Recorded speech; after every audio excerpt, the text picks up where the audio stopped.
The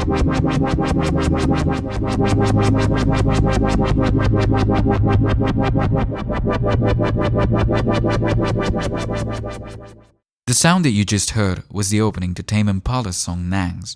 In this video, I'm going to show you how you can build that exact same sound from scratch using the Kurzweil K27 keyboard.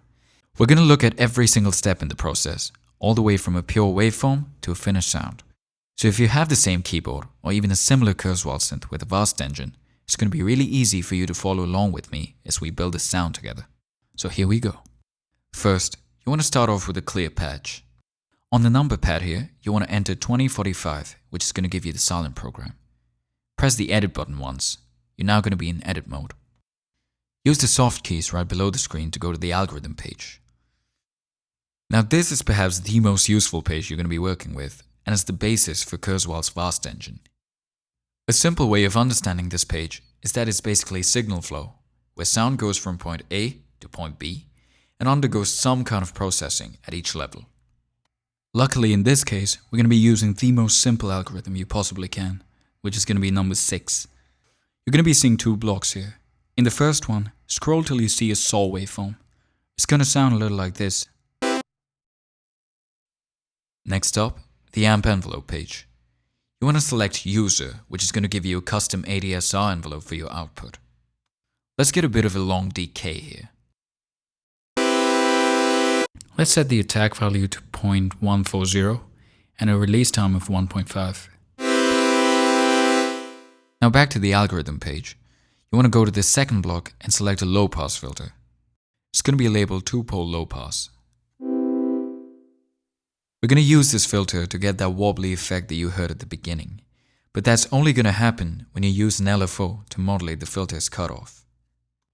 So let's go to the LFO plus page. Now for LFO 1, you want to select a minimum value of 2.8 Hz and a max value of 24. Let's select a rising saw shape for the LFO. Now in the rate control box, you want to press and hold the enter button and move slider 1. This is called the intuitive entry feature, which lets you assign any controller you want as quickly as you possibly can. So slider 1 now controls the speed of the LFO. But before we actually assign this to the low pass filter, let's make a quick change. So instead of simply assigning the LFO to the filter, which would still work, let's combine the LFO with the mod wheel before it acts on the filter.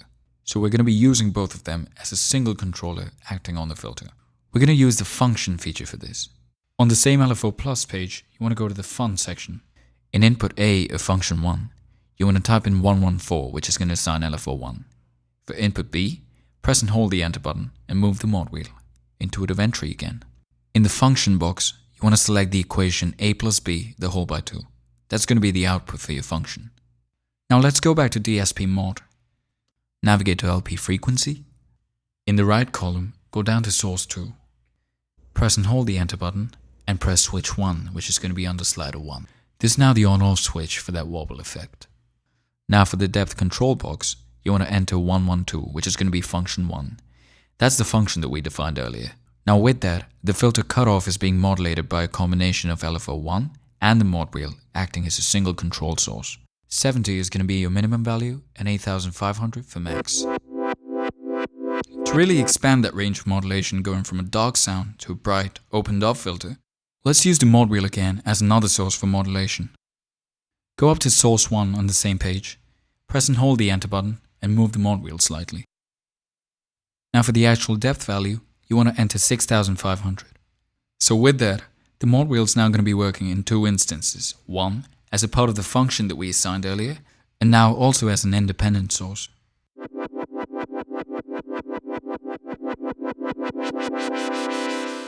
I feel like we could use a little more wobble. Let's bring the filter cutoff down to 41 Hz, and let's also have 5 decibels of resonance. Now to make this sound more vintage, more like an actual analog synth, let's add a little bit of pitch variance where the waveform is going to go in and out of tune ever so slightly. To do this, let's use another LFO. Go to saw pitch in the left column. All of this is still on the DSP mod page, by the way. For source 2 in the right column, assign LFO 2 by typing in 116. Same goes for depth control. You want to have -15 as your minimum depth and 15 as your maximum value. Now going back to the LFO Plus page, for LFO2, assign a minimum value of 0.20 Hz. For the shape of the LFO, you want to select a sine wave. So the LFO is now going to make the synth go in and out of tune. Let's see what that sounds like.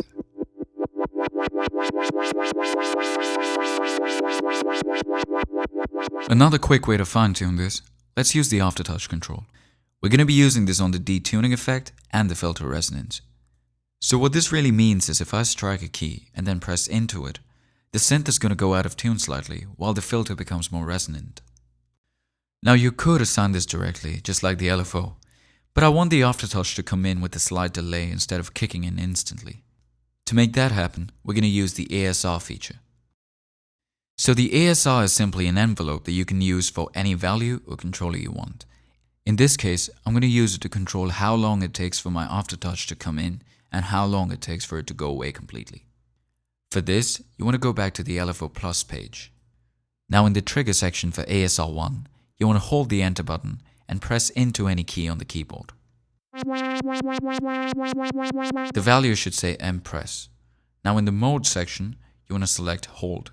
In the attack value, you want to assign 0.960. For the release value, you want to go with 0.74. Now we can assign ASR1 to its destination. That's going to be back on the DSP mod page. Go to saw pitch in the left column. In the right column, under source 1, type in 110. That's going to assign ASR1 for you. In the depth value, enter 15. Back to the left column, under LP resonance, for source 1, you want to assign ASR1 exactly the way you just did. The depth value is going to be 3.5. Now, anytime you press into a key, the waveform is going to go out of tune by 15 cents, and the filter is going to become more resonant by 3.5 dB.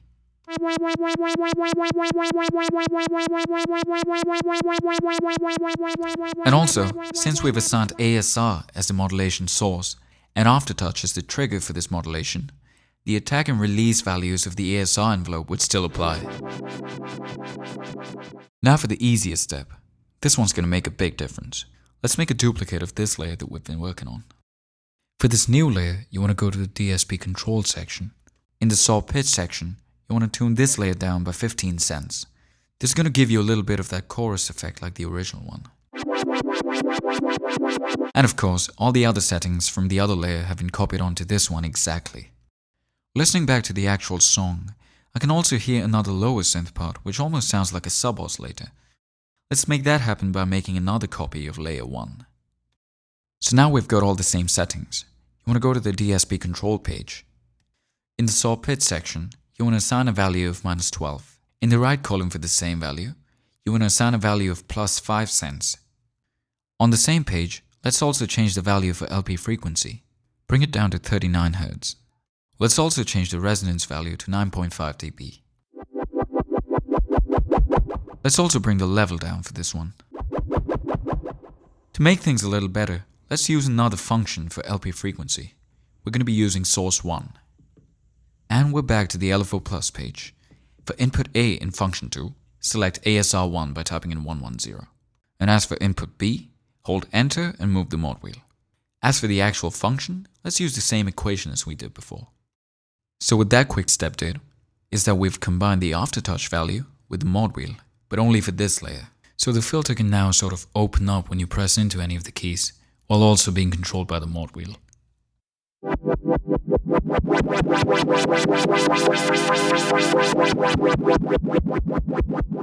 And that is how we do it. Before we actually save the patch, I want to add some reverb. Let's go to the effects page.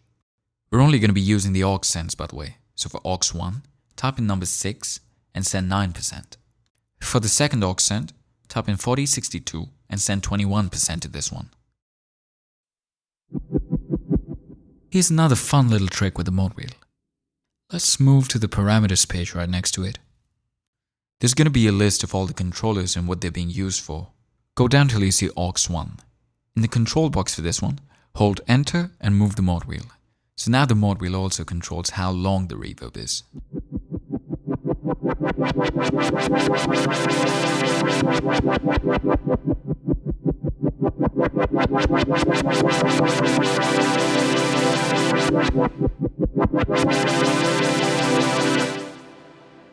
So now as you move the mod wheel, the filter is going to open up, become more resonant, and you're going to have a longer reverb.